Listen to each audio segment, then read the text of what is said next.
नमस्कार। Nucleus academy of science में आपका स्वागत है।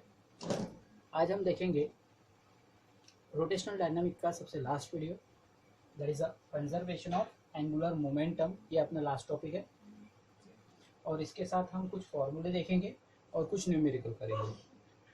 तो क्या होता है कंजर्वेशन ऑफ एंगुलर मोमेंटम? हमने 11th में पढ़ा था कंजर्वेशन ऑफ लीनियर मोमेंटम। चलो पहले उसको समझ लेते हैं, थोड़ा याद दिला देता हूँ। Conservation of linear momentum. मान लीजिए कि यहाँ पे हमने एक पुली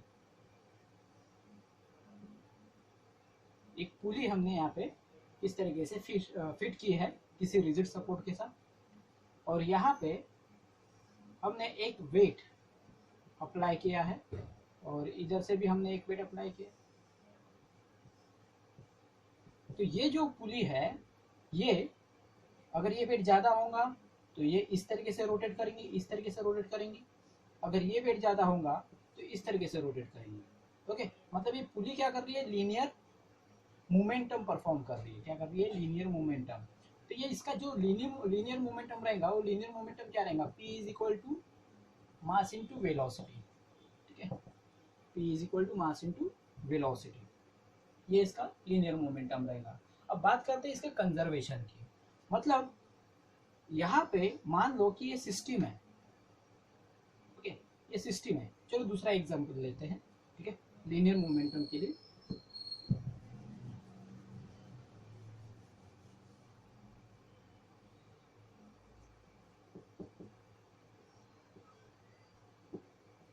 ये एक पुली हमने निकाल ली, यहाँ पे और एक पुली निकाल लेते हैं,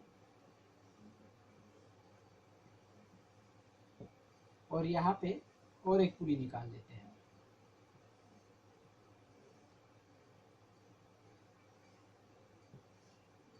ओके, यहाँ पे कुछ वेट हमने अप्लाई किया और यहाँ से होते हुए ये जो स्ट्रिंग है, वो स्ट्रिंग इस तरीके से होते हुए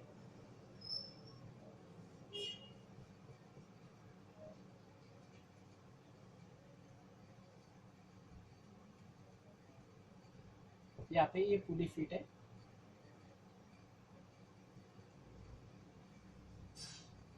यहाँ पे एक मास है, ठीक है, यहाँ पे भी मास है, यहाँ पे भी मास है, और यहाँ पे भी हमने मास अप्लाई कर दिया। तो यहाँ पे देखो, ये जो पुली है ये अपनी जगह पे फिट है, और ये जो है ये मूवेबल है, ये जो मूवेबल है। अब यहाँ पे कोई भी अगर फोर्स अप्लाई करते हो आप, यहाँ पे अगर कोई भी फोर्स अप्लाई करते हो, मतलब ये मास को अगर आप खींचते हो इस तरीके से, तो ये क्या हो जाएगा? ये पुली रोटेट करेंगी और रोटेट करते हुए ये ऊपर आएंगी, बराबर है, ये ऊपर मोशन करेंगी। ये दोनों कुछ भी मोशन नहीं करेंगे, यानी ये ऊपर नीचे नहीं जाएंगे, ये घूमेंगे, बट ये ऊपर नीचे नहीं जाएंगे। लेकिन कब हो रहा है इसका मोशन? पुली का मोशन क्या हो रहा है? तभी हो रहा है जब हम यहाँ पे कोई एक्सटर्नल फोर्स अप्लाई कर रहे हैं। ठीक है, कोई एक्सटर्नल फोर्स अगर इस ब्लॉक के ऊपर, इस मास के ऊपर जब अप्लाई करते हैं, तभी यहाँ पे क्या होता है? तभी यहाँ पे लीनियर मोमेंटम परफॉर्म होता है, यहाँ पे लीनियर मोमेंटम होता है। ओके, अगर हम कोई भी एक्सटर्नल फोर्स अप्लाई ना करें, मतलब यहाँ पे कोई भी फोर्स यहाँ पे अप्लाई नहीं करते, तो मतलब ये जो सिस्टम रहेंगी, ये लीनियर मोमेंटम वाली सिस्टम जो रहेंगी, ये आइसोलेटेड सिस्टम रहेंगी। कैसे रहेंगी?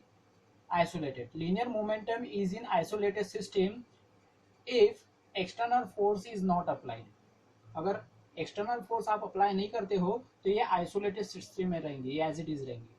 Okay, there is no motion. लेकिन जब एक्सटर्नल फोर्स अप्लाई करते हैं तब क्या होता है? ये मोशन करने लग जाता है, लीनियर मोमेंटम परफॉर्म होता है। तो आपको समझ में आ गया होगा कि किस तरीके से यहाँ पे लीनियर मोमेंटम परफॉर्म होता है, और वो आइसोलेटेड सिस्टम में होता है। यहाँ पे according to Newton second law, according to Newton second law क्या होता है यहाँ पे? कि force is a rate of change of linear momentum with changing time. ठीक है, changing linear momentum with changing time, ये होता है। और मान लो यहाँ पे अगर फोर्स जीरो है, फोर्स अगर जीरो है तो ऑब्वियसली लीनियर मोमेंटम भी क्या हो जाएगा, जीरो हो जाएगा। लीनियर मोमेंटम भी क्या हो जाएगा, जीरो हो जाएगा। तो अब हम क्या कह सकते हैं यहाँ पे, linear momentum is isolated system, ठीक है। लीनियर मोमेंटम, इसे कांस्टेंट भी कह सकते हैं, यानी पी क्या हो जाएगा यहाँ पे, कांस्टेंट। लीनियर मोमेंटम कांस्टेंट मतलब ये कंजर्व हो गया, क्या हो गया, ये कंजर्व। ओके, तो ये हमने 11th में पढ़ा था। अब हमको देखना है कि कंजर्वेशन ऑफ एंगुलर मोमेंटम। अभी हमने देखा था लीनियर मोमेंटम, अभी क्या देखना है अपने को, conservation of angular momentum. Okay, ना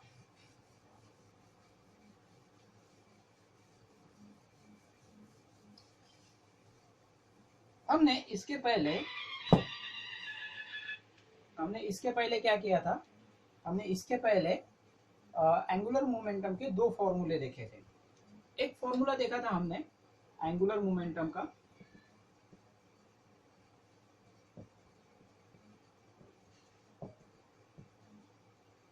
दैट इज कैपिटल एल। इसके हमने दो फॉर्मूले देखे थे। एक था L is equal to I into omega, ये फॉर्मूला देखा था। और दूसरा फॉर्मूला हमने देखा था L is equal to R into P vector. Okay, यहाँ पे ओमेगा क्या है, omega is a angular velocity, I is a moment of inertia. I क्या है आपको पता है, मोमेंट ऑफ इनर्शिया। ओमेगा क्या है, एंगुलर वेलोसिटी।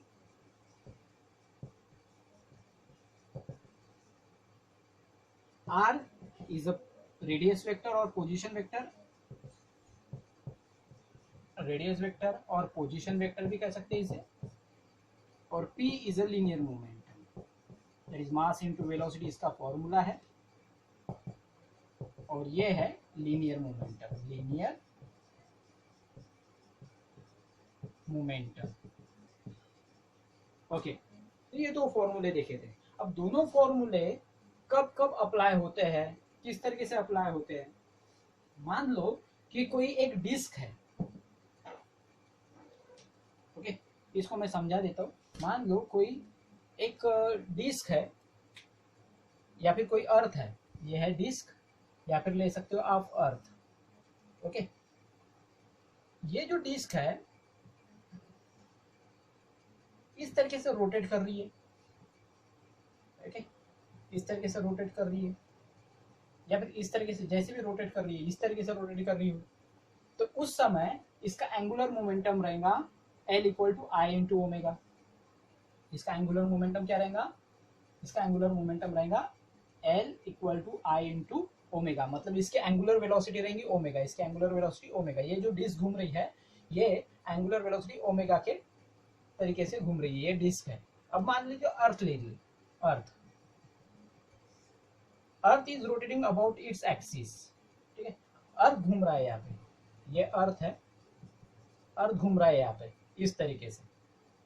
ओके, तो इसका एंगुलर मोमेंटम क्या रहेगा, वही रहेगा, इसका भी एंगुलर मोमेंटम सेम रहेगा, L equal to I into omega, बराबर है। लेकिन अगर यही अर्थ मान लो अपने ऑर्बिट में घूम रहा है और बीच में सन है, ठीक है, और यहाँ पे ये अर्थ घूम रहा है अपना, तो ये सन से लेके अर्थ का जो डिस्टेंस है, मतलब उसके ऑर्बिट का जो डिस्टेंस है वो रहेगा आर, ठीक है।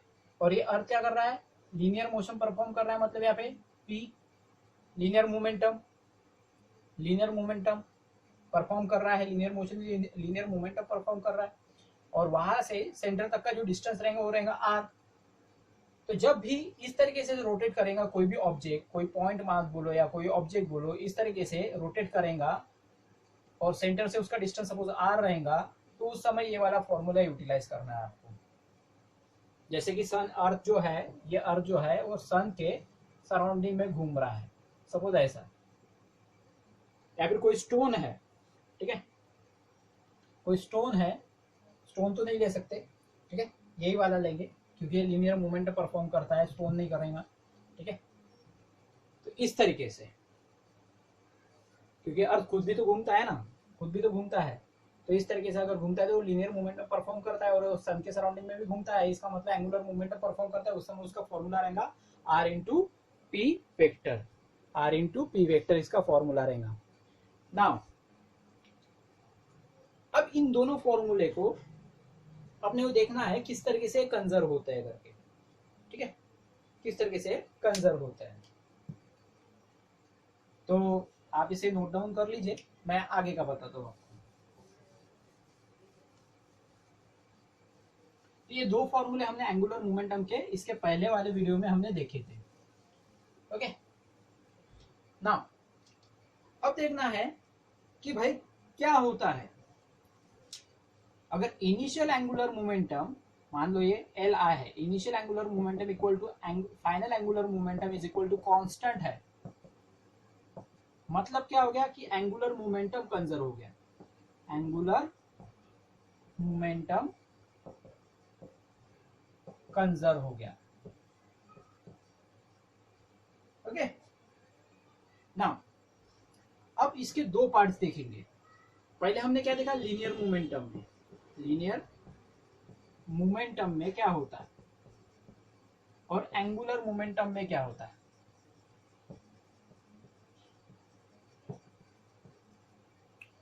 जैसे कि हमने देखा अकॉर्डिंग टू सेकंड लॉ, ठीक है, न्यूटन सेकंड लॉ, क्या होता है यहाँ पे, force, external force is equal to changing linear momentum upon changing time, changing linear momentum upon changing time. मतलब यहाँ पे अगर मोमेंटम चेंज होता है टाइम के अनुसार, किसके वजह से, एक्सटर्नल फोर्स के वजह से, एक्सटर्नल फोर्स के वजह से। तो एंगुलर में क्या होगा, एंगुलर में ऐसा ही होगा, यहाँ पे टॉर्क, मतलब एक टॉ लगाया मैंने यहाँ पे, that is the symbol of torque, tau, इसे टॉ कहते हैं। तो इसका कैसे होगा, changing angular momentum with changing time, changing angular momentum with changing time. जो काम लीनियर मोमेंटम में ये फोर्स करता है वही काम एंगुलर मोमेंटम में ये टॉर्क करता है, ठीक है, ये एक्सटर्नल टॉर्क रहेगा, ये एक्सटर्नल टॉर्क रहेगा। नाउ अब यहाँ पे एक चीज आपको ध्यान में रखनी है, ठीक है, ये जो टॉ है, टॉ is analogous quantity of force, toe is analogous quantity of force. भी एनालॉगस क्वांटिटी किस तरीके से, जैसे अपन ने इसके पहले भी देखा था कि भाई omega is what, omega is analogous quantity of linear velocity, angular velocity that is omega is analogous quantity of linear velocity, ठीक है। थीटा एंगुलर डिस्प्लेसमेंट और S that is linear displacement, तो theta is analogous quantity of S, theta is analogous quantity of S. तो इसी तरीके से क्या होता है, तुम ऐसा भी ले सकते हो कि alpha that is angular acceleration is analogous quantity of acceleration. तो यहाँ पे वैसे ही एंगुलर मोमेंटम में यानी रोटेशनल में, ये तो लीनियर हो गया, ये लीनियर मोशन हो गया और ये रोटेशनल हो गया, रोटेशनल मोशन, रोटेशनल मोशन। तो रोटेशनल मोशन में क्या होता है, जो एंगुलर मोमेंटम होता है, सॉरी टॉर्क जो होता है, external torque is analogous quantity of force. और यहाँ पे ये जो एंगुलर मोमेंटम होता है, angular momentum is analogous quantity of linear momentum, angular momentum is an analogous quantity of linear momentum and torque is analogous quantity of force। इस तरीके से ये लीनियर में होता है और ये एंगुलर में होता है, मतलब रोटेशनल में होता है। ओके, तो ऐसे ही हमारे पास इसके पहले भी हमने देखा था, इसके फॉर्मूले भी हमने देखा था। ओके, तो नेक्स्ट अपन देखने गए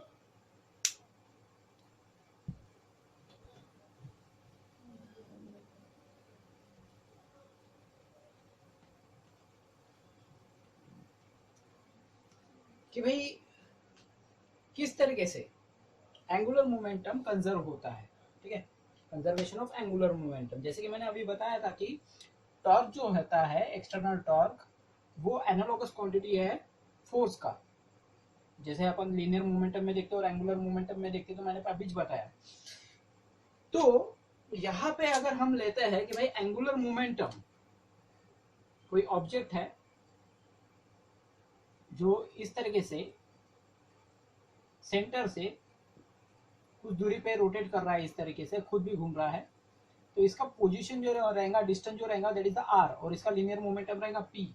तो इसका एंगुलर मोमेंटम क्या हो जाएगा, एंगुलर मोमेंटम हो जाएगा L vector equal to R into P, L vector equal to are vector into P. इस तरीके से पी वेक्टर, इस तरीके से इसका लीनियर मोमेंटम हो जाएगा, इस तरीके से इसका क्या हो जाएगा, लीनियर मोमेंटम हो जाएगा। अब अपने को देखना है अगर मैं इसका डेरिवेटिव करता हूं तो क्या हो जाएगा, ठीक है, differentiate with respect to T, तो क्या हो जाएगा, D L vector upon D T is equal to D by D T, और यहाँ पे ये R vector into P vector, यहाँ पे क्या हो जाएगा, प्रोडक्ट रूल अप्लाई होगा, ठीक है, प्रोडक्ट रूल, ये R vector as it is DP upon D T plus P vector as it is D R upon D T, D L vector upon D T vector की value आ गई, इसे equation number 1 दे दो, और इसमें put कर लेते हैं कि भाई पुट कर लेते हैं। ये तो अपने को पता है कि changing linear momentum with changing time, changing linear momentum with changing time क्या हो जाएगा, ये फोर्स हो जाएगा, changing linear momentum with changing time ये क्या हो जाएगा, फोर्स हो जाएगा, और D R upon D T क्या हो जाएगा, ये हो जाएगा velocity, that is the velocity, linear velocity, D R upon D T. चलो ये पुट कर दे इक्वेशन नंबर 1 में, और p की वैल्यू क्या है भाई, p वेक्टर की वैल्यू मास इनटू वेलोसिटी, मास इनटू वेलोसिटी, ये सारी वैल्यू पुट कर दो इन इक्वेशन नंबर 1, 1 में पुट कर दो। 1 में पुट करने के बाद क्या आ जाएगा यहाँ पे, therefore D L vector upon D T is equal to, ये R vector as it is रहेगा, डीपी अपॉन डी टी ये क्या आ जाएगा, that is the force into force plus P vector क्या हो जाएगा, mass into velocity, mass into velocity, और D R by D T क्या हो जाएगा, velocity, that is V vector. Okay, तो इसका अगर मैं ग्रुप बना लेता हूं तो वी वेक्टर बी वेक्टर क्या हो जाता है, 0, but v vector cross v vector, similar product का क्रॉस प्रोडक्ट क्या हो जाएगा, सिमिलर वेक्टर का क्रॉस प्रोडक्ट हो जाएगा 0, सिमिलर वेक्टर का क्रॉस प्रोडक्ट हो जाएगा 0, तो क्या मिलेगा हमको, d L vector upon D T is equal to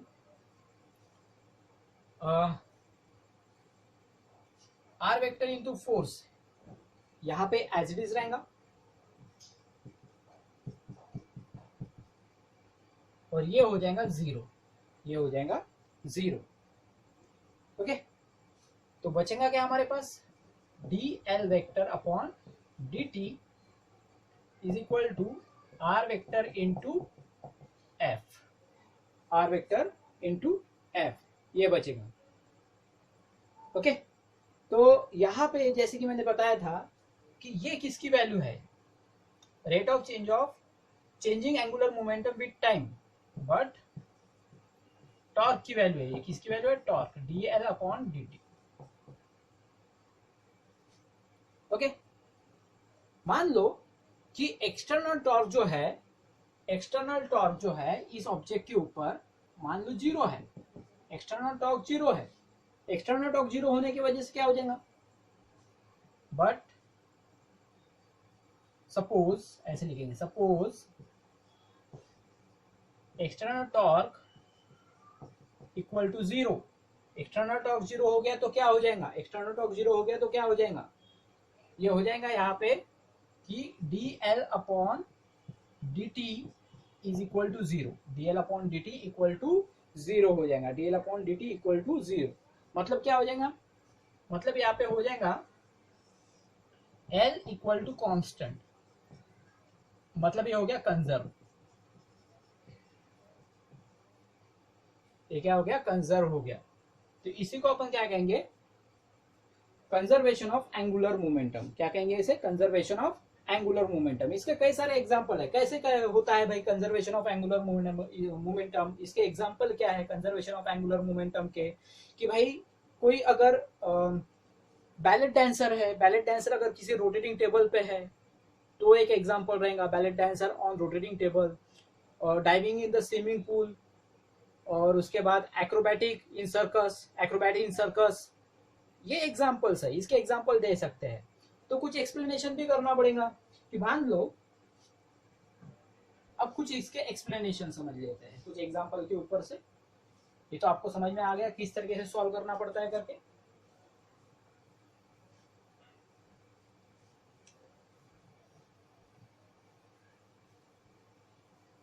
ना, मान लीजिए एक रोटेटिंग टेबल है, ठीक है। अब ये रोटेटिंग टेबल है इस तरीके से, और एक बैलेट डांसर है जो इसके ऊपर खड़ी है, ठीक है। और इसके दोनों हाथ में उसने आउटस्ट्रेच करके रखे हैं दोनों हैंड, और इसके दोनों हैंड में मान लो कोई डंबल्स वगैरह है, और ये इस तरीके से रोटेट कर रही है, मान लो इस तरीके से रोटेट कर रही है, ऐसे घूम रही है, ठीक है, एंटी क्लॉकवाइज डायरेक्शन में।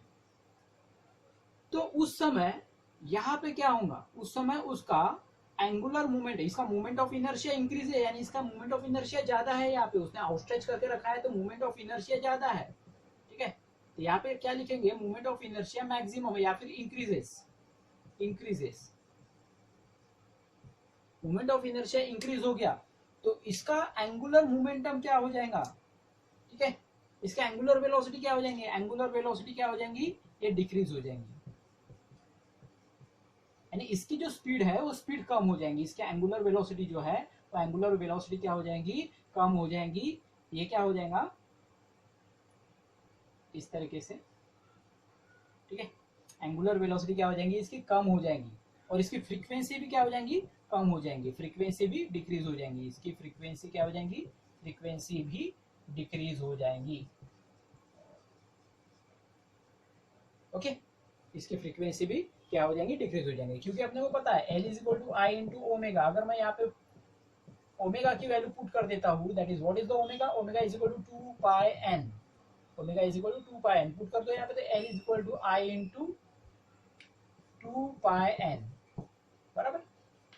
इसको अगर इधर भेज देता हूँ, L upon 2 pi N equal to I, और मैंने क्या कहा कि एल इज कांस्टेंट, एल अगर मान लो कांस्टेंट है तो क्या हो जाएगा, तो moment of inertia is inversely proportional to the 2 pi n, या फिर moment of inertia is inversely proportional to the omega, अगर एल कांस्टेंट है तो यहाँ पे देख लो, मोमेंट ऑफ इनर्शिया इंक्रीजेस तो frequency decreases, angular velocity is also decreases, moment of inertia is decreases, है ना। मोमेंट ऑफ इनर्शिया अगर इंक्रीज होता है, मोमेंट ऑफ इनर्शिया इंक्रीज होता है तो यहाँ पे एंगुलर वेलोसिटी डिक्रीज हो जाएंगी, फ्रीक्वेंसी भी डिक्रीज हो जाएंगी। लेकिन अगर मोमेंट ऑफ इनर्शिया डिक्रीज हो गया तो एंगुलर वेलोसिटी इंक्रीज हो जाएंगी और फ्रीक्वेंसी भी इंक्रीज हो जाएंगी। फ्रीक्वेंसी मतलब नंबर ऑफ रोटेशन इंक्रीज हो जाएंगी, ओके। एक दूसरे के इनवर्स में है वो। तो जैसे कि मैंने यहाँ पे बताया कि ये बैलेट डांसर है, रोटेटिंग टेबल पे अगर खड़ी है वो, और उसने आउटस्ट्रेच करके रखे, इस तरीके से हैंड करके रखे रोटेटिंग टेबल पे, तो क्या होगा, इसका इनर्शिया बढ़ गया है, इनर्शिया इंक्रीज हो गया है, इनर्शिया इंक्रीज हो गया तो उसका एंगुलर वेलोसिटी क्या हो जाएगा, डिक्रीज हो जाएगा, और उसका number of rotation that is the frequency, frequency मतलब क्या होगा, number of rotation, number of rotation ये भी डिक्रीज हो जाएगा, नंबर ऑफ रोटेशन भी क्या हो जाएगा, डिक्रीज हो जाएगा। नाउ अब मान लो कि उसने ये हैंड को फोल्ड कर लिया, मान लो हैंड को उसने फोल्ड कर लिया, मान लो इस तरीके से,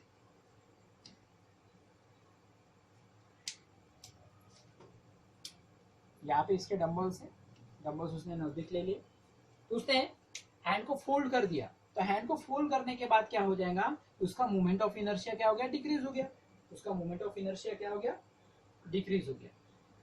ये पूरा उल्टा हो जाएगा यहाँ पे, ये पूरा उल्टा हो जाएगा। क्या हो जाएगा यहाँ पे, moment of inertia decreases, moment of inertia decreases और एंगुलर वेलोसिटी इंक्रीजेस।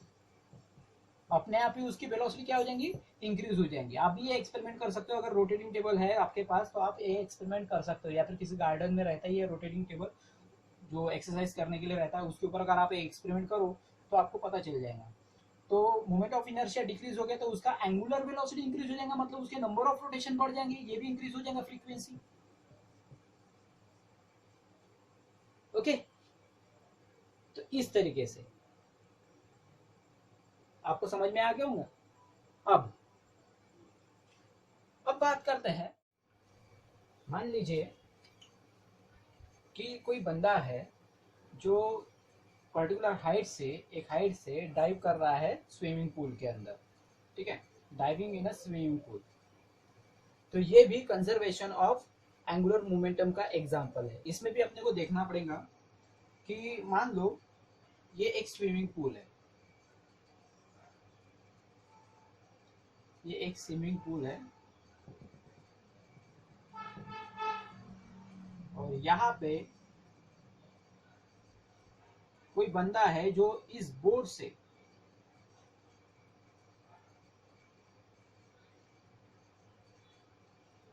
ये जंप करने वाला है। ओके, ये बंदा है यहां से ये क्या कर रहा है, इस बोर्ड से ये जंप करने वाला है। तो जंप करते समय ये क्या करता है, अपने बॉडी को आउटस्ट्रेच करता है, अपने हैंड को आउटस्ट्रेच करता है, आउटस्ट्रेच बोलो या फिर स्ट्रेच करता है, बॉडी को स्ट्रेच करता है, ठीक है। अब जब ये बॉडी को स्ट्रेच करेगा तो उस समय इसका मूवमेंट ऑफ इनर्शिया क्या हो जाएगा, इस समय इसका मूवमेंट ऑफ इनर्शिया क्या हो जाएगा, इसका मूवमेंट ऑफ इनर्शिया जो रहेगा वो इंक्रीज हो जाएगा, इसका मूवमेंट ऑफ इनर्शिया इंक्रीज हो जाएगा। और जब ये डाइव करेगा तो ये क्या कर लेता है, जैसे ही अपने बोर्ड को छोड़ देगा और डाइव करेगा, वो तुरंत अपने बॉडी को क्या कर लेता है, अपने हैंड को फोल्ड कर लेता है, अपने बॉडी को क्या कर लेता है, आस नजदीक ला लेता है, बॉडी को नजदीक लाता है, हाथ पैर को नजदीक ला लेता है, हाथ पैर को नजदीक ला लेता है इस तरीके से।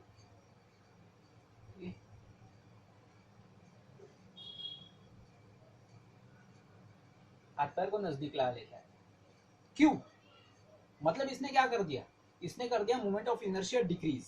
इसने क्या कर दिया, इस समय इसने कर दिया मोमेंट ऑफ इनर्शिया डिक्रीज कर दिया, मोमेंट ऑफ इनर्शिया डिक्रीज हो गया, इस समय इसका मोमेंट ऑफ इनर्शिया डिक्रीज हो गया।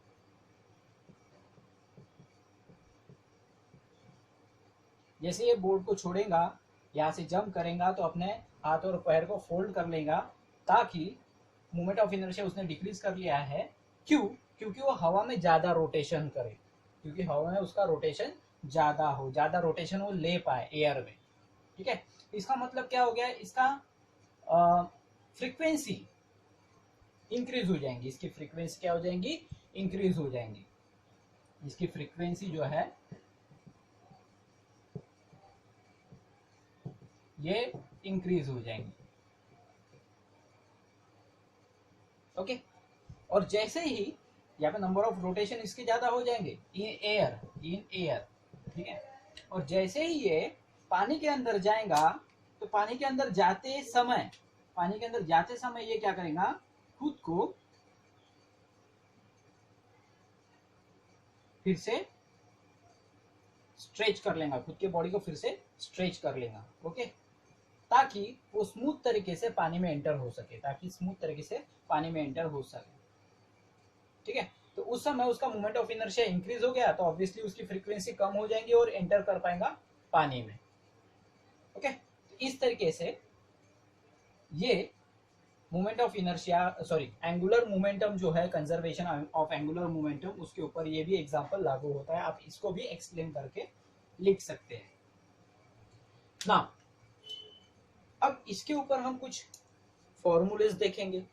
फॉर्मूले, भाई रॉड के ऊपर कौन सा फॉर्मूला लगता है, मोमेंट ऑफ इनर्शिया क्या होता है उसका, किसी रिंग का क्या होता है, किसी डिस्क का क्या होता है, किसी स्पीयर का क्या होता है, इसके बारे में हम जानेंगे, ओके। तो आप इसे देख लीजिए अच्छे से। अब हम देखेंगे कि अलग अलग ऑब्जेक्ट का मोमेंट ऑफ इनर्शिया क्या होता है अगर एक्सिस अलग अलग जगह से पास होती है तो। ठीक है, तो सबसे पहले हम देखते हैं कि थीन रिंग और होलो सिलेंडर। थीन रिंग और होलो सिलेंडर, अगर एक्सिस उसके सेंटर में से जाता है, जैसे कि ये रिंग है और ये होलो सिलेंडर है, अगर एक्सिस उसके सेंटर में से जाता है तो उसका मोमेंट ऑफ इनर्शिया क्या रहेगा, mr²। ओके, दूसरा है थीन रिंग, अगर उसके डायमीटर में से जाएगा, अगर इस रिंग को हमने ऐसा खड़ा कर दिया और उसके डायमीटर में से कोई एक्सिस अगर पास हो रही है तो तुमको पता है रिंग तो ऐसे रहेगा और ये रिंग ऐसे ऐसे ऐसे ऐसे घूमेगी, बराबर है। तो उस समय उसका मोमेंट ऑफ इनर्शिया क्या रहेगा, हाफ mr²। उस समय उसका मोमेंट ऑफ इनर्शिया रहेगा half mr²। m is what, mass of the ring, and r is what, radius of the ring. उसके बाद थर्ड है एनुलर रिंग और थिक वॉल होलो सिलेंडर। ऐसा सिलेंडर जिसके जो वॉल होते हैं वो बहुत ही ज्यादा थिक है, या फिर एनुअल रिंग जो है, तो दोनों की डायग्राम मैंने वहां पे सिलेंडर की तो नहीं लेकिन रिंग की निकाल के रखी है। ओके, तो उसके सेंटर में से अगर एक्सिस जा रही है, उसके सेंटर में से अगर एक्सिस जा रही है तो उसका मोमेंट ऑफ इनर्शिया क्या रहेगा, क्योंकि ज्यादा थिक वॉल वाली सिलेंडर है या फिर इस तरीके की रिंग है एनुलर रिंग, तो उसका मोमेंट ऑफ इनर्शिया रहेगा half m r2² plus r1², या फिर r1² प्लस r2², ऐसा भी ले सकते हो। r1 इज व्हाट, ये जो छोटा रिंग दिखाई दे रहा है उसका रेडियस, और r2 इज व्हाट, ये जो बड़ा रिंग दिख रहा है उसका रेडियस। उसके बाद नेक्स्ट है यूनिफॉर्म डिस्क या फिर सॉलिड सिलेंडर। ये यूनिफॉर्म डिस्क है, आपने देखा होगा जो सीडी प्लेयर की डिस्क होती है वैसी एक डिस्क ले लो, यूनिफॉर्म डिस्क, और एक या फिर सॉलिड सिलेंडर। ओके, दोनों का मोमेंट ऑफ इनर्शिया क्या रहेगा, अगर उसके डायमीटर में से, ओके यहाँ पे डायमीटर लिखा है, मैंने उसके सेंटर में से निकाली है, तो इसको ऐसा नहीं, अपने को इस तरीके से निकालना पड़ेगा।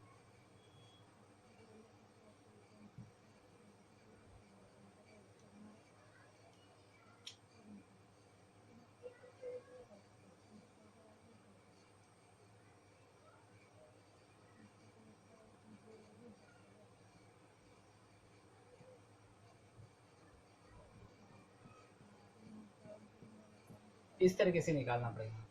अगर उसके डायमीटर्स में से जाएगा तो उसका मोमेंट ऑफ इनर्शिया क्या हो जाएगा, हाफ mr²। क्या हो जाएगा इसका, हाफ mr² हो जाएगा। ओके, और सेंटर में से लेते तो, डायमीटर से लेंगे तो हाफ mr² नहीं 1/4 mr² होता है। डायमीटर में से लेते हैं तो 1/4 mr² होता है, और सेंटर में से लेंगे, सेंटर में से लेंगे तो I equal to half mr² हो जाएगा। I equal to half mr², ये सेंटर में से लिया गया है और ये डायमीटर में से लिया गया है। सेंटर वाला कैसे रहेगा, या ऐसे ही रहेगा, बस ये सॉलिड डिस्क रहेगा, बस इतना ही रहेगा। ओके, नाउ आगे और भी डायग्राम है उसके बारे में देखेंगे, ये 4 इंपॉर्टेंट है। ठीक है, इसके अलावा भी और भी है, उसके बारे में देखेंगे, आप इसे नोट डाउन कर लो। तो नेक्स्ट ऑब्जेक्ट देखते हैं हम, थीन वॉल होलो स्फीयर। स्फीयर है लेकिन वो उसका वॉल कैसा थीन है। सपोज उसके सेंटर में से एक्सिस जा रहा है, जैसे कि यहाँ पे मैंने निकाला है स्फीयर है, थीन वॉल स्फीयर, उसके सेंटर में से एक्सिस जा रहा है, तो उसका मोमेंट ऑफ इनर्शिया क्या रहेगा, 2/3 mr²। उसका मोमेंट ऑफ इनर्शिया रहेगा 2/3 mr²। उसके बाद हम देते हैं सॉलिड स्फीयर। ये सॉलिड स्फीयर है, उसके सेंटर में से एक्सिस जा रहा है। ठीक है, तो solid uniform sphere, solid uniform sphere, उसके सेंटर में से अगर एक्सिस पास हो रहा है तो उसका मोमेंट ऑफ इनर्शिया क्या रहेगा, मोमेंट ऑफ इनर्शिया रहेगा 2/5 mr²। Solid cylinder, solid sphere के लिए, सॉलिड यूनिफॉर्म स्फीयर के लिए। उसके बाद हम देखते हैं symmetric spherical shell. Symmetric spherical shell इस तरीके से है। ठीक है, सिमेट्रिक स्पेरिकल शेल, यानी अंदर से होलो दिखाई दे रहा है और बीच में आपको सॉलिड दिखाई दे रहा है। तो उसके सेंटर में से अगर एक्सिस जा रहा है तो उसका मोमेंट ऑफ इनर्शिया क्या रहेगा, उसका मोमेंट ऑफ इनर्शिया रहेगा 2/5 mass into, in bracket r2 raise to the power 5 minus r1 raise to the power 5 upon r2³ minus r1³। R1 जो है वो छोटे जो सर्कल दिखाई दे रहा है उसका रेडियस है, और R2 जो है ये जो बड़ा सर्कल दिखाई दे रहा है उसका रेडियस है। उसके बाद हम देखेंगे थीन यूनिफॉर्म सॉलिड और रेक्टेंगुलर प्लेट। ठीक है, यूनिफॉर्म रॉड है एक, थीन यूनिफॉर्म रॉड और रेक्टेंगुलर प्लेट। तो इस तरीके से ये रॉड है, तो उसके लेंथ के ऊपर क्या है, उसके लेंथ के ऊपर ये एक्सिस परपेंडिकुलर है, perpendicular to its length and passing through its centre. यानी जो एक्सिस है परपेंडिकुलर तो है ही, लेकिन उसके सेंटर में से भी पास हो रहा है, तो उसका मोमेंट ऑफ इनर्शिया क्या है, उसका मोमेंट ऑफ इनर्शिया रहेगा 1/12 ml²। उसका मोमेंट ऑफ इनर्शिया रहेगा 1/12 ml²। इसके अलावा भी है, ठीक है, आप पहले इसे नोट डाउन कर लीजिए। नेक्स्ट ऑब्जेक्ट है थीन यूनिफॉर्म रॉड, इस तरीके से, और एक्सिस कहां से पास हो रही है, वन एंड में से, perpendicular to the length, axis perpendicular to the length है और उसके वन एंड में से पास हो रही है। उसका मोमेंट ऑफ इनर्शिया क्या रहेगा उस समय, I = 1/3 mr²। ओके, अगर थीन यूनिफॉर्म रॉड उसके वन एंड से अगर एक्सिस पास होती है तो। उसके बाद हमने लिया यूनिफॉर्म प्लेट या फिर रेक्टेंगुलर पैरेललोपाइप, इस तरीके से। तो अगर उसके सेंटर में से एक्सिस पास होती है तो उसका मोमेंट ऑफ इनर्शिया क्या रहेगा, 1/12 ml² प्लस b²। बी क्या रहेगा, इसकी ब्रेथ, और लेंथ क्या रहेगी, ऑब्वियसली लेंथ ही रहेंगी उसकी, एल मतलब लेंथ। उसके बाद हमने एक यूनिफॉर्म सॉलिड राइट सर्कुलर कोन लिया है, यूनिफॉर्म सॉलिड राइट सर्कुलर कोन। उसके सेंटर में से अगर एक्सिस पास होती है तो उसका मोमेंट ऑफ इनर्शिया क्या रहेगा, 3/10 mr²। सेंटर में से अगर उसकी एक्सिस पास होती है और वो एक्सिस के अबाउट में घूमता है ऐसे, तो उसका मोमेंट ऑफ इनर्शिया रहेगा 3/10 mr²। ठीक है, इसे नोट डाउन कर लीजिए। और भी है, और लास्ट है हमारे पास uniform hollow right circular cone. Hollow right circular cone, अगर एक्सिस उसके सेंटर में से पास होती है तो उसका मोमेंट ऑफ इनर्शिया क्या रहेगा, 1/2 mr²। ओके, क्या रहेगा, 1/2 mr²। तो ये हो गए सारे के सारे फॉर्मूले अलग अलग ऑब्जेक्ट के मोमेंट ऑफ इनर्शिया के। ठीक है, अब इसके ऊपर हम क्या करेंगे, कुछ न्यूमेरिकल्स लेंगे। ओके, तो हमारे पास प्रॉब्लम है पहला वाला, a spherical water balloon is revolving at 60 rpm in course of time, 48.8% of its water leak out. With what frequency will the remaining balloon revolve now? Neglect all non-conservative force. Okay, तो हमको एक balloon दिया है जिसके अंदर पानी भरा हुआ है और वो 60 आरपीएम के हिसाब से घूम रहा है, उसकी फ्रीक्वेंसी हमको दी है 60 आरपीएम। ओके, तो पहले जैसे गिवन है, सॉल्यूशन के लिए अपन गिवन लिख लेते हैं। ठीक है, given that is the frequency को हम n1 से शो करेंगे। फ्रीक्वेंसी देके रखी है हमको 60 आरपीएम, जिसको आरपीएस में कन्वर्ट करो, 60 डिवाइड बाय 60, इसको दो पार्ट में डिवाइड करेंगे हम, तो ये हो जाएगा 60 divide by 60 is equal to 1 RPS. ठीक है, तो n1 मिल गया अपने को 1 RPS, rotation per second, 60 cancel तो 1 आरपीएम। उसके बाद क्या दिया है उसने कि भाई 48.8% of its water leak out, यानी वो बलून में से 48.8% वाटर क्या हो रहा है, लीक हो रहा है। तो उसके बाद उसकी फ्रीक्वेंसी क्या रहेंगी, अगर उसके अंदर से 48.8 पानी लीक हो गया तो उसके बाद उसकी फ्रीक्वेंसी क्या रहेंगी, वो अपने को फाइंड आउट करना है, मतलब n2 फाइंड आउट करना है हमको। ओके, तो all the conservative force neglected, अपने को निग्लेक्ट करना है सभी कंजर्वेटिव फोर्स को। ओके, तो यहाँ पे हम कंसिडर कर लेते कि भाई लेट m1 क्या है, मास ऑफ द बलून है ना, mass of the balloon if water field 100%। ठीक है, mass of balloon with 100% water। m2 क्या है, मास ऑफ बलून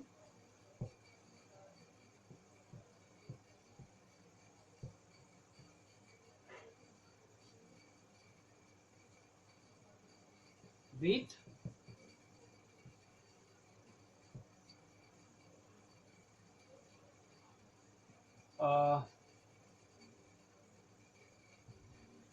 रिमूविंग, या फिर क्या बोलते हैं उसे, leakage, leakage of water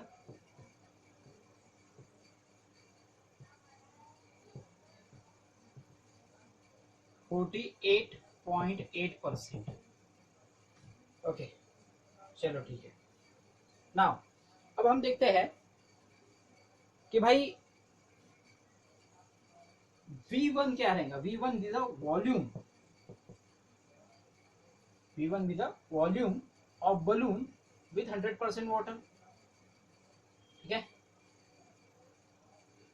volume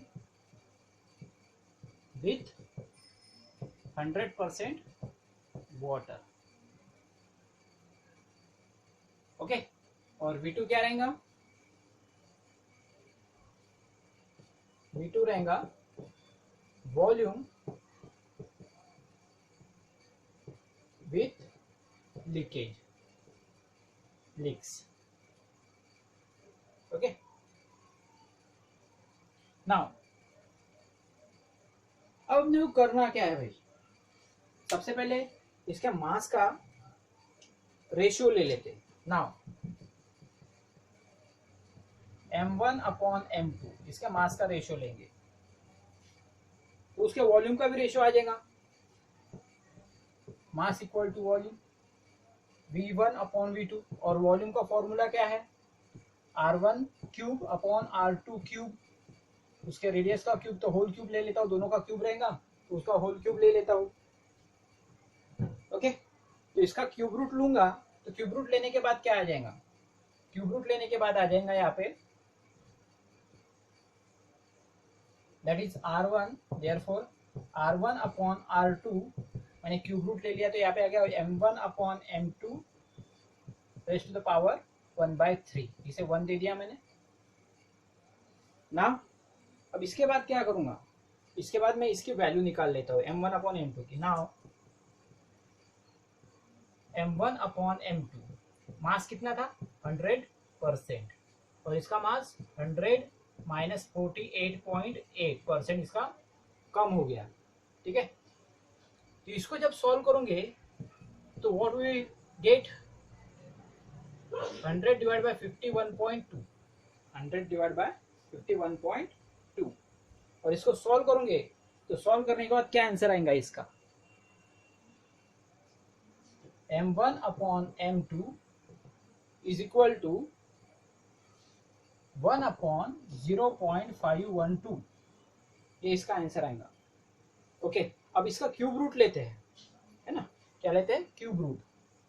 cube root अगर इसका क्यूब रूट लेते तो क्या हो जाएगा, m1/m2 whole to the power 1/3 और इसका भी हो जाएगा 1/0.512 होल टू द पावर 1/3 और इसका फाइनल आंसर आएगा 1/0.8 और ये फाइनल आंसर 1/0.8 कितना होता है, 1/0.8 होता है 1.25।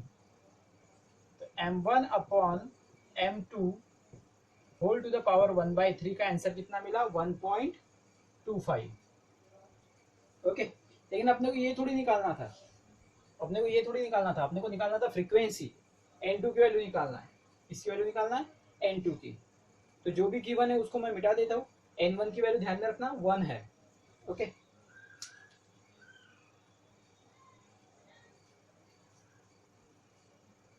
आपको अगर इसको लिखना है तो पॉज करके भी आप लिख सकते हो।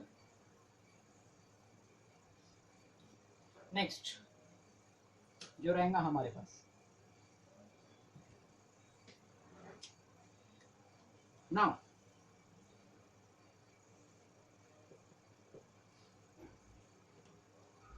बलून कैसा होता है, स्पीयर जैसा। ओके, तो being spear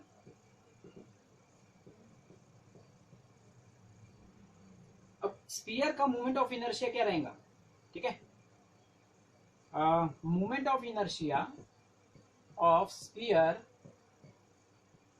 moment of inertia of sphere that is I equal to 2/5 mr², 2/5 mr²। ये हमने पहले ही देखा है फॉर्मूला, उसका मोमेंट ऑफ इनर्शिया क्या रहेगा स्फीयर का, 2/5 mr² रहेगा ना। वैसे ही I1 की वैल्यू क्या रहेंगी फिर, पहले जब उसका क्या बोलते हैं 100% वाटर उसके अंदर था तो उस समय उसका मोमेंट ऑफ इनर्शिया क्या रहेगा, I1 is equal to 2/5 m1 r1²। और जब 48.8% वाटर लीक हो गया तो उस समय उसका मोमेंट ऑफ इनर्शिया क्या रहेगा, 2/5 m2 r2²। यानी रेडियस भी चेंज हो जाएगा, उसका रेडियस भी चेंज हो जाएगा और मास भी चेंज हो जाएगा, बराबर है। तो इसका रेशियो निकाल लेते, तो now I1 upon I2 is equal to, ये वैल्यू कैंसिल हो जाएंगी, क्या बचेगा हमारे पास m1 अपॉन m2 ये बचेगा, और इनटू में r1 अपॉन r2 का स्क्वायर, दोनों का स्क्वायर है इसलिए मैंने होल स्क्वायर ले लिया। ओके, ये वैल्यू बचेंगी। अब हमारे पास इसकी भी तो वैल्यू है कि भाई m1 अपॉन m2 और इनटू में r1 अपॉन r2 की वैल्यू क्या है, देखो ये 1 में से m1 अपॉन m2 1/3 ऐसी है, तो m1 upon m2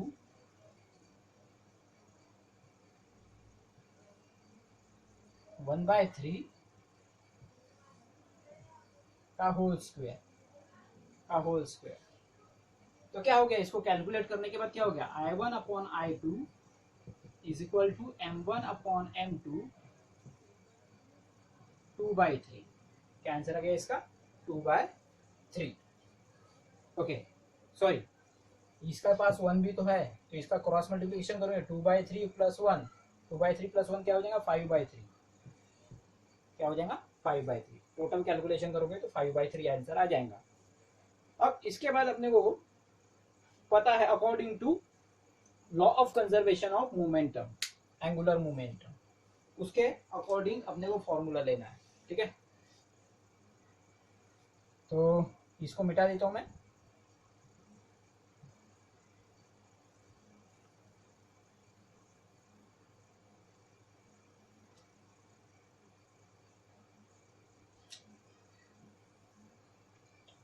according to law of conservation of momentum, according to law of conservation of momentum, that is L1 is equal to L2, okay, L1 equal to L2, ये initial angular momentum, final angular momentum इस तरीके से लिखते हैं अपन। तो इसकी value क्या रहेंगी एंगुलर मोमेंटम की, that is I1 2πn1 is equal to I2 2πn2। Omega का फॉर्मूला यहाँ पे लिख दिया है, जनरली अपन क्या लेते हैं आई ओमेगा लेते हैं ना, ओमेगा का फॉर्मूला क्या है 2πn, तो उसके जगह रख दिया मैंने 2πn1 2πn2, तो 2πn 2πn कैंसिल हो जाएगा, तो क्या बचेगा यहाँ पे therefore I1 upon I2 is equal to n2 upon n1, ठीक है, n2 अपॉन n1।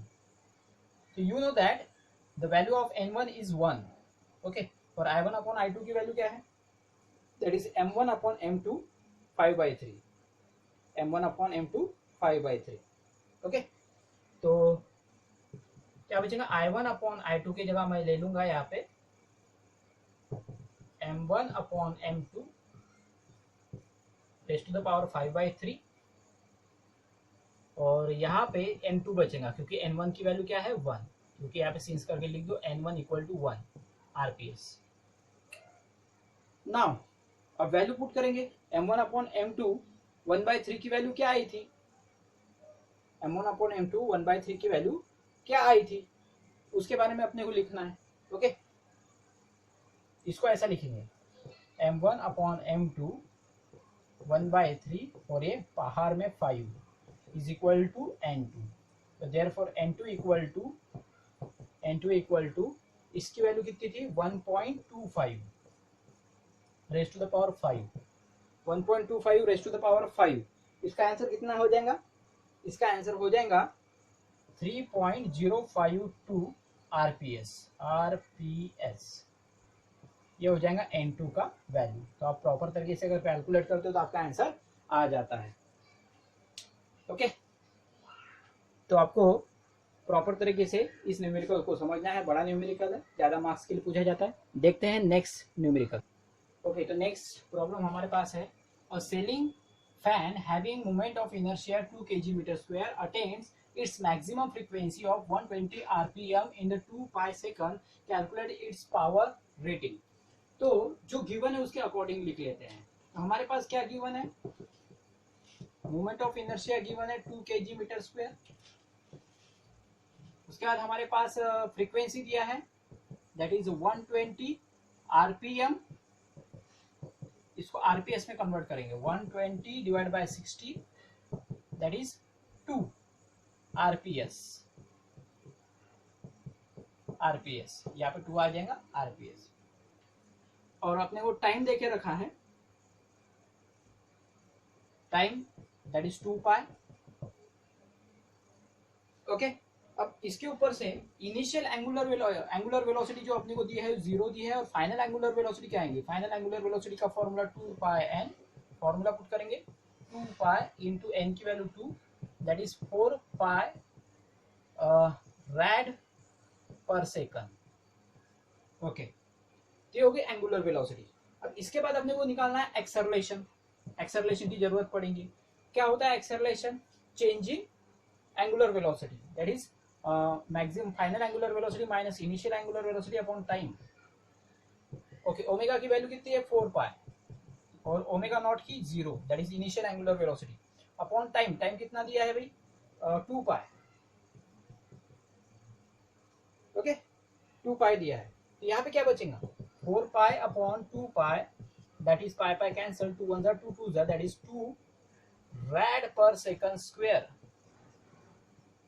रैड पर सेकंड स्क्वायर ये आया। अब हमने को निकालना है कि पावर रेटिंग।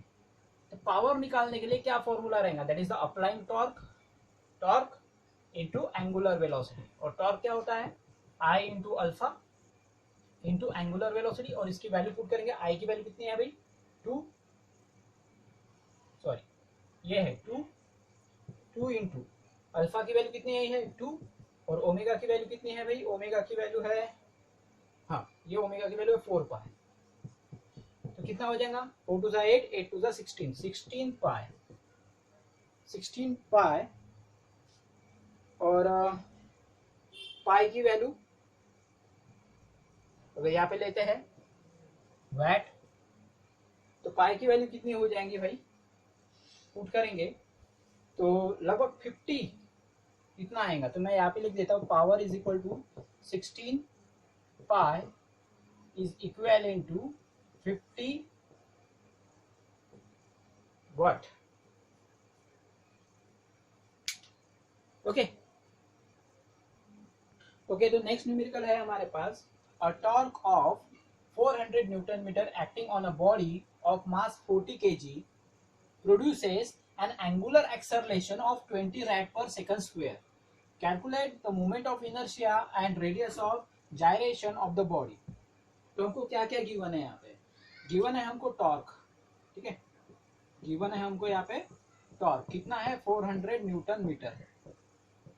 उसके बाद मास दिया है बॉडी का दैट इज 40 kg,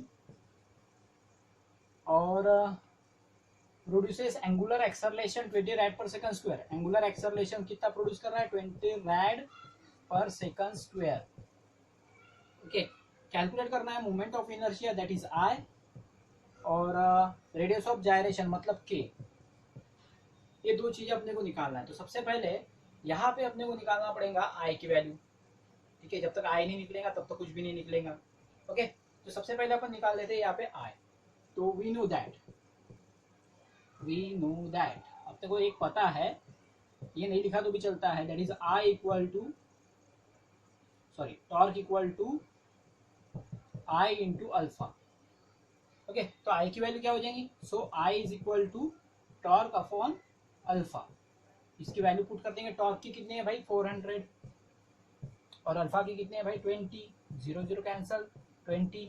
यहाँ पे आई की मोमेंट ऑफ इनर्शिया कितना आया 20 kg मीटर स्क्वायर। आई कितना है 20 kg metre square, I equal to 20 kg metre square. Okay now next दूसरा अपने को सॉल्व करना है radius of gyration that is under root of I upon m. ये उसका फॉर्मूला लगाएंगे रेडियस ऑफ जायरेशन के लिए। ओके तो k इज इक्वल टू क्या हो जाएगा, अंडर रूट ऑफ आई की वैल्यू कितनी है भाई 20, m कितना है भाई 40, 0 0 कैंसल, 2 1 2 4 दैट इज 1/2। ओके 1/2 कितना होता है 0.5 अंडर रूट ऑफ, और अंडर रूट ऑफ 0.5 अगर इसका स्क्वायर रूट निकालते हो तो दैट इज 0.707 मीटर। ये हो जाएगा रेडियस ऑफ जायरेशन। तो इस तरीके से हम न्यूमेरिकल सॉल्व करते हैं। और लास्ट एक न्यूमेरिकल ले लेते हैं। तो नेक्स्ट न्यूमेरिकल हमारे पास दिया है a solid sphere of mass 1 kg rolls on the table with linear speed 2 metre per second, find its total kinetic energy. Okay तो एक सॉलिड स्फीयर है, वो क्या कर रहा है रोटेटिंग टेबल, एक टेबल है, टेबल के ऊपर रोटेट कर रहा है जिसका मास 1 kg है, टेबल का नहीं सॉलिड स्फीयर का। तो उसकी लीनियर स्पीड दी है 2 metre per second, find its total kinetic energy. Kinetic energy अपने को यहाँ पे फाइंड आउट करना है। तो इसके हिसाब से क्या सोल्यूशन रहेगा भाई, ठीक है एक टेबल है, वो टेबल के ऊपर क्या कर रहा है एक स्फीयर रोटेट कर रहा है, उसकी एंगुलर लीनियर स्पीड दी है 2 मीटर पर सेकंड, मास दिया है इसका, मास दिया है 1 kg,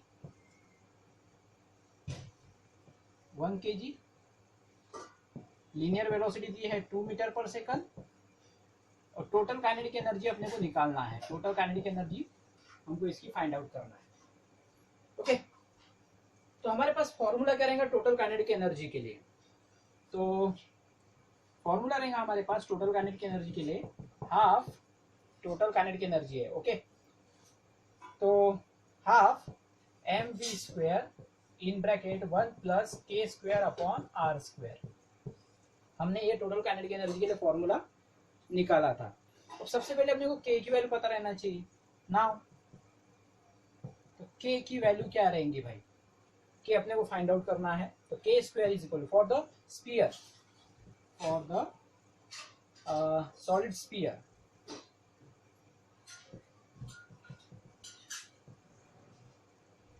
for the solid sphere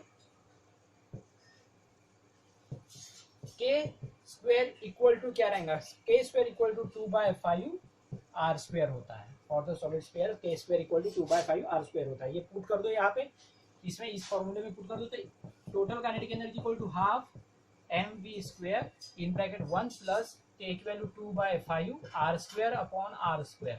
ये r² गेट कैंसल, और इसका क्या बचेगा यहाँ पे, total kinetic energy is equal to half mv² in bracket 1 plus 2/5। Okay इसका क्रॉस मल्टीप्लीकेशन करोगे तो क्या आ जाएगा, total kinetic energy is equal to half mv² और यहाँ पे 7/5 वैल्यू पुट कर देंगे इसमें। तो 7/10 ये 2 के साथ मल्टीप्लाई हो गया, मल्टीप्लाई बाय मास कितना है भाई इसका 1, और v की वैल्यू कितनी है 2, 2 का स्क्वायर। तो 7/, एक कैंसिल हो गया यहाँ पे 5 बचा इंटू 2 दैट इज द 14/5। तो टोटल काइनेटिक एनर्जी कितनी हो जाएगी 14/5 अगर लिखेंगे तो दैट इज 2.8 जूल, इतना आएगा 2.8 जूल, इतना आएगा टोटल काइनेटिक एनर्जी। तो आपको और भी न्यूमेरिकल्स रहते हैं, तो आप और न्यूमेरिकल ढूंढिए इसके ऊपर और उसको सॉल्व करने की कोशिश कीजिए।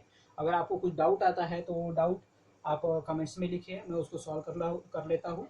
ठीक है, तो आपको अगर ये वीडियो समझ में आया होगा, न्यूमेरिकल समझ में आए होंगे, तो आप इसको लाइक कीजिए और सब्सक्राइब कीजिए। Thank you for watching.